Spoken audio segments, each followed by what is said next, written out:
Hey everyone, this is Jason Probst, that guy in Hutch, and you're listening to that podcast in Hutch. I wanted to talk a little bit before I have my guest on today about one of my favorite events that happens every year. It's Talking Tombstones. This is put on by Stage 9. And over the last several years, I've had the privilege of writing some scripts for Talking Tombstones. And this year, I had the chance to write one of the scripts for a new event that they're putting on called If Walls Could Talk. Over the years, as I've been asked to do these, and it's kind of an interesting process, we identify some characters out at East Side Cemetery. We look at them, start to figure out which characters might have some interesting backstories, do the research, and then I start to go through the research and read everything I can on these characters. And these aren't characters, these are real people, but we're trying to turn them into characters that can be acted out through a monologue and through costume at the cemetery. So over time, I've learned a lot about Hutchinson. I've learned a lot about some of the people that lived in Hutchinson, and I've learned a lot about the interesting buildings and things that have happened in those buildings over the years. And I remember one of my favorite characters that I wrote about was Dr. Fred Soper, who was born in Hutchinson, grew up in Hutchinson, and then moved away. But as we did the research on him, we found out that he was instrumental during World War II and in the years after in trying to eradicate malaria throughout the world. And it was fascinating how he approached it. And as I was researching this, I found an article written in the New Yorker years ago by one of my favorite authors, Malcolm Gladwell. He's written a number of books, Tipping Point, David and Goliath, Outliers, number of really thoughtful books that make you kind of examine the world and think things. And he had written this article about Fred Soper. So I incorporated that into what we were writing. And when we got done with that, I found this character who was incredibly passionate about getting rid of malaria around the world. And he was working in South America, trying to really take care of some trouble spots. And I found it fascinating the way he would divide a community into quadrants, and then he would divide those quadrants into smaller units. And he had people that would go around and look for puddles of water or anything that might be a breeding ground for mosquitoes because they spread malaria. And then he would apply chemical to those areas and use that to get rid of the mosquito larvae, and through that eliminate the transmission of malaria. And through that article, I found out that he transitioned over time to the use of DDT, which became very controversial in the 1960s because it was being used in agriculture at an excessive rate and ended up killing insects or poisoning insects, but the birds would eat the insects and they would later die. And so it became this very controversial environmental thing that happened. And in that research, I found that, Fred Soper was really frustrated by that because he thought that they were on the cusp of being able to rid the world of malaria. And his perspective was that DDT used in a way that was measured and targeted wasn't bad. His frustration was that it was so effective that people started using it very broadly. And he felt that because it had been overused, it was taken off the market, it was banned around the world. And because of that, he wasn't able to actually continue to use the drug. But all of that to say, as I got to read about this guy and learn about this guy, then I had the chance to turn all that into about a 7-minute dialogue. And it's interesting because you're trying to capture the essence of this person, tell the story, tie it to Hutchinson, and talk about how somebody who had such an impact on the world began in Hutchinson. And there's been a number of characters like that I've done over the years, and I've always found that process just very interesting. And I would encourage anyone who hasn't been to Talking Tombstones to attend. It's a good experience. You'll learn a lot about your community. There's so many characters, so many people that were born here, lived here, and moved away or stayed here who've done remarkable things in their life. And I think it's a good opportunity to just remember that there's so much happening in our town all the time, and it's really worth knowing that history.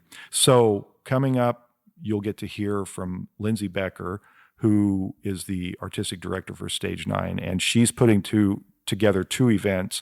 One is the Talking Tombstones, and the other is a new one called If Walls Could Talk, and that takes viewers around Hutchinson, downtown Hutchinson, to look at some of these buildings. And you probably drive by them every day. You've probably been in them, but you've probably not given much thought to what might have happened in those buildings 100 years ago, what their previous use might have been. So Lynsey talks about that a little bit, and she goes through the show, kind of why they've decided to go this way with it and try something new. It's a shorter conversation, but nonetheless one that I think you'll enjoy. If you don't have anything going on this weekend, I certainly encourage you to take the time to attend one or both of these events. I'm certain that you won't regret it, and I'm also certain that you'll walk away with more appreciation for your community than you went into it with.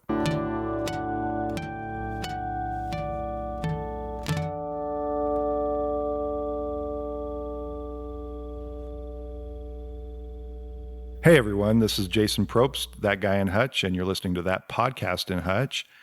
And today I have with me the artistic director for Stage 9, Lynsey Becher. Lynsey, thanks for being in today. Yeah, thanks for having me. I'm excited to be here. Yeah. Well, so part of why I wanted to have you come on today is talk about an event you have coming up this week, two events actually, Talking Tombstones and a new one called If Walls Could Talk. And Talking Tombstones has been around for quite a while, but you're kind of changing things up a little bit this year. Can you tell us about that? Yeah, so it's our 15th annual Talking Tombstones this year, and we were able to do this even through COVID. So this has kind of been an event that's just stuck around, and people love it because it's a historical event based in Hutchinson where we do research on people and then we perform monologues as those people. Normally it's at their tombstone in Eastside Cemetery, but we're branching out because we're sort of running out of people in Eastside Cemetery. So the majority of the cast this year is not actually, the majority of the people are not actually buried in Eastside Cemetery, but we're still doing it in the cemetery because we love Eastside so much. And that setting near Halloween at night Yeah. is just perfect, right? I cannot believe how many adult humans will not come to a cemetery at 9 o'clock at night because they're afraid of ghosts. It actually is quite astounding. Now, over the years, we've talked about some incredible characters, and I think one thing that maybe not everyone knows is we've had some remarkable people throughout the years that have been portrayed through Talking Tombstones. But these are real people that lived in Hutch, that maybe stayed around, maybe went somewhere else and did something remarkable. Talk about that a little bit, how we go about finding these people. So we go about finding them usually either through suggestion. Somebody has done research on somebody, or we stumble upon them as we're researching somebody else, or, so they all kind of come organically, and it's interesting the way they kind of pop up, and it's like, oh, this is the perfect time to do this. And this year specifically, we have two women. Well, all of them are pretty well known, but two women specifically that people knew, like they went to church with, and they, worked with them where they lived. And one of those people is Laura Reed Yagi. And some of your listeners may understand that the Yagi plantation has actually been remodeled recently, and is now kind of an Airbnb, place, and it's absolutely gorgeous. But Laura Reed Yagi, she kind of made her home here. She was a professional musician. She toured the world. And then she also built a church here that's on Main Street. And she spent the vast majority of the latter part of her life building this church. So it's an incredible opportunity for us to showcase this. And then another person is Annetta Corso, who a lot of people know played Helen Crump on the Andy Griffith Show. Okay. She was born and raised here. And so we're having a lot of fun with these characters that we're discovering. And the woman who is playing a new character whose name is Avriel Starks Kiefer, or more known as Ace, is played by a woman who actually knew her. Didn't know her well, but knew her. They went to the same church. And so it's just kind of cool how in the same community, we can not only portray people who people know, but people can actually become those people who they once knew. So it's a really cool kind of generational thing that we're doing, and I'm proud of it. Well, one of the things that I've always found remarkable about Talking Tombstones is how much you can learn about the community through it, about the people that lived here, but also about events that happened over time, or sometimes things that happened in buildings that aren't commonly known, but as you start digging through the old historical files, you start to find out that there were houses of questionable character and things like that all over town. And that's always been an interesting thing to me. Yeah, the building specifically, when I had a board member come to me, Glenn Grunwald, and he said, I think that this would really go over well in the town. And to me, I was kind of like, I don't know. Maybe. And then the more we kind of started talking about it, and the more he kind of was like, I really think we should do this. I thought, yeah, let's give it a shot. Like, why not, honestly? And because it's kind of a sister event to Talking Tombstones, it was kind of easy for us to put them together, even though they're two very separate events. And they won't ever be together again. They will always be, 1 year after another. Okay. And so this was a way for us to establish, just on a organizational front, a new fundraiser for ourselves, but then also establish this new way that we can collaborate with businesses downtown. We can collaborate, with the researchers, the writers. So this was a really big crew this time around, because I had a ton of writers. I have a ton of volunteers working on them. We have 16 actors portraying characters, and so it's just been a really cool experience watching it all come together. And it's not all come together yet, because I haven't seen it as a full show, so I'm really hoping that it all works out well. Yeah, you never quite know how it's going to come together until the very end, do you? No. And with Talking Tombstones, I've added 2 characters that are more like narrator transitional characters. And one of them is going to be doing magic in the middle of it. He's developed a whole character of summoning spirits, and he's going to add a very magical element to it. So I'm excited to see how that's going to come to fruition. That'll be fun. So the talking about the buildings, the If Walls Could Talk, you're doing a tour downtown of different buildings and looking at some of the history in those buildings, right? Can you talk a little bit about kind of where that'll start and where it will go, and kind of what you're looking to do with that? Yeah, so the box office and where we'll meet is down at Chester I. Lewis Plaza, which is just right across the street from the Fox Theater. And we'll have tents set up. Scuttlebutts is sponsoring us, so we'll have hot beverages and cookies and all kinds of stuff. So that's officially where it will start. And then from there, we will put people into groups. A group is 6 groups, because we have 7 stops. And to give everyone a break, there's one built in there. But so then we will send the leaders. So there's guides in each group. There's 2 guides, 1 leader and 1 follower. And so you will follow the guide, and they know their route.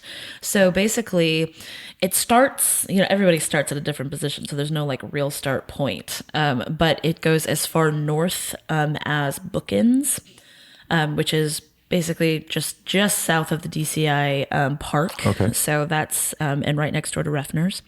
And so we'll go as far north as Bookends, as far south as Armstrong Antiques. And then we'll go east just a little bit to the Reno County Museum, and then we'll hook back up into Main Street, and then we'll go on the west side, as far as the Furniture and Mattress Clearance Center. Okay. Yeah. Okay.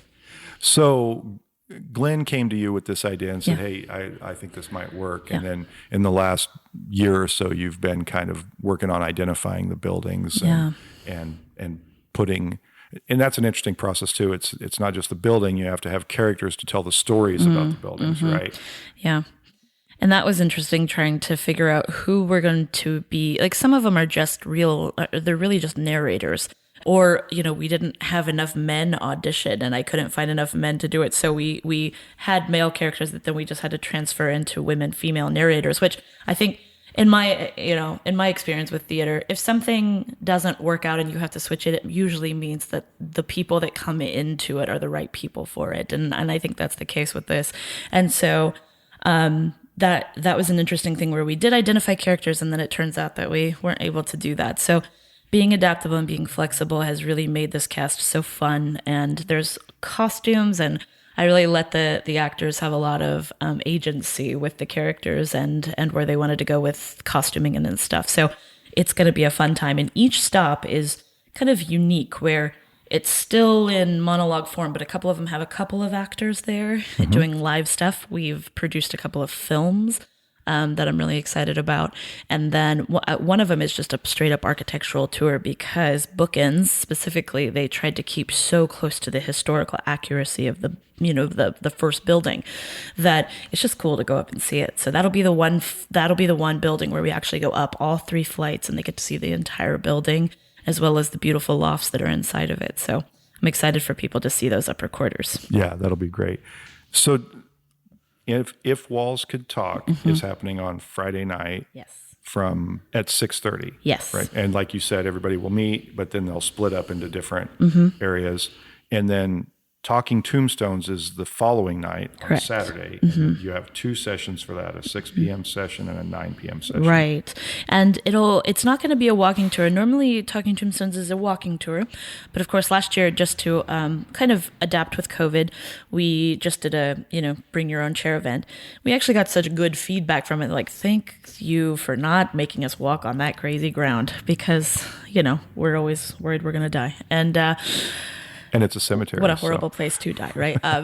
Or maybe convenient. I don't know. But yeah. So it is going to be standing. The actors are performing in the round, so everybody will be sitting in the round, all amongst the tombstones. So you'll be sitting in that, crazy ground. But it's kind of a bring your own chair event. We will have available folding chairs there, but they're not going to be super comfortable. So I would highly suggest people bring their beautiful, lawn chairs that. Some of them even have like recliners and stuff. Oh, yeah. So, yeah. Rockers. Bring whatever you want. Yeah. And about how long will the program last? Yeah. So I'm expecting, like I said, I haven't seen the full show, but for If Walls Could Talk, I fully expect it to be about an hour and a half walking tour and about an hour and a half to an hour and 45 for Talking Tombstones, since we've added that element of a magic show in the middle. Okay. And then how much are tickets for each event? So that's a complicated question. So technically, each show, general admission is $25. However, if you go into stage9hutch.com and buy tickets ahead of time, we have package deals and all of them are discounted. So if you're not super into paying $25, which I completely understand during our difficult times we've had in the last couple of years. That's why we're doing package events to try to really give people a really good deal. So if you want to go to If Walls Could Talk and Talking Tombstones, you get $10 off. So it'll only be $40 instead of $50. And then they kind of go from there.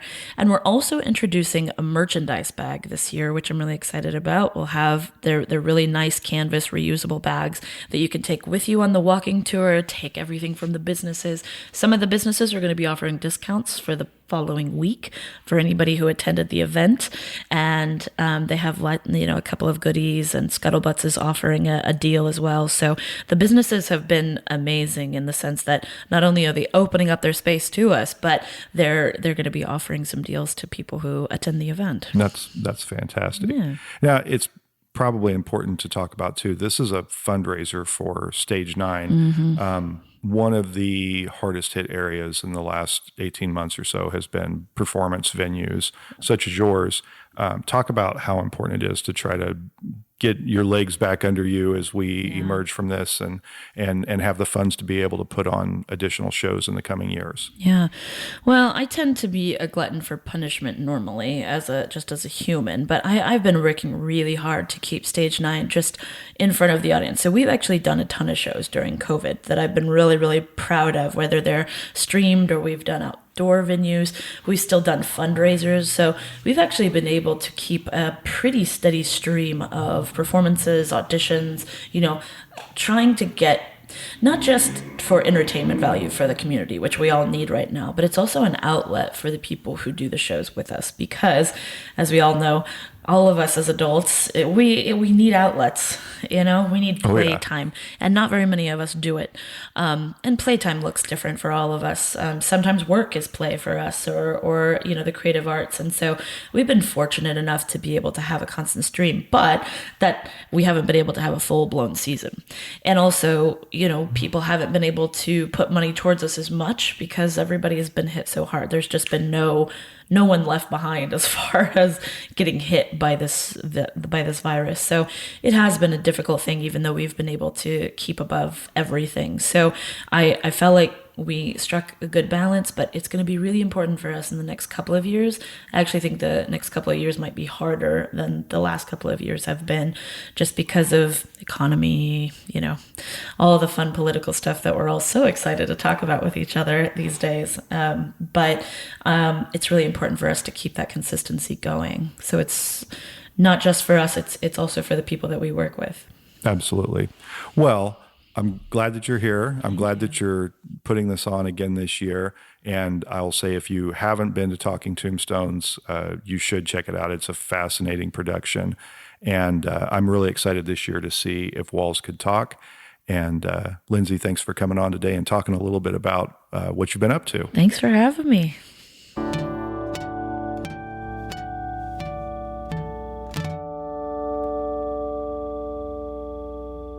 In addition to If Walls Could Talk and Talking Tombstones, there are a number of other things happening this week.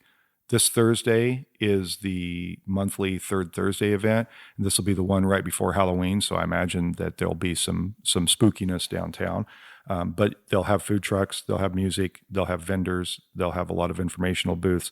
So that'll happen from 6 to 9 downtown. Make sure you get your kids out, get them dressed up in their costumes if you want, and head on down for some fun. A couple of other things going on. The Hutchinson Arts Center will have a preview of its Saturday auction, and that will happen from 6 to 8 p.m. on Thursday. And then the auction itself will happen on Saturday at 11 a.m. at the Hutchinson Arts Center. This will be a chance to look at some art, and then on Saturday, if you want to join in the auction and take something home with you, you'll have the chance to do that. Again, as always, if you have an event that you'd like us to promote, please let us know.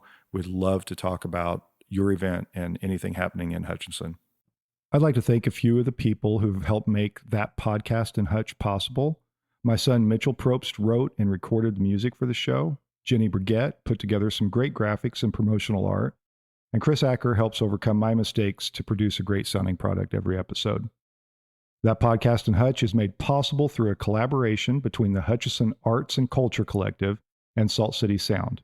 They're working to bring resources and infrastructure to support art, music, and storytelling in our community. If you have an idea for your own podcast, reach out to them at podcasts@saltcitysound.net. If you enjoy That Podcast in Hutch, be sure to subscribe and share it with all your friends. You can also help support this production by subscribing to thatguyinhutch.substack.com or by emailing me at thatguyinhutch@gmail.com to learn about sponsorship opportunities. Thanks for listening, and I hope you'll join us again next week.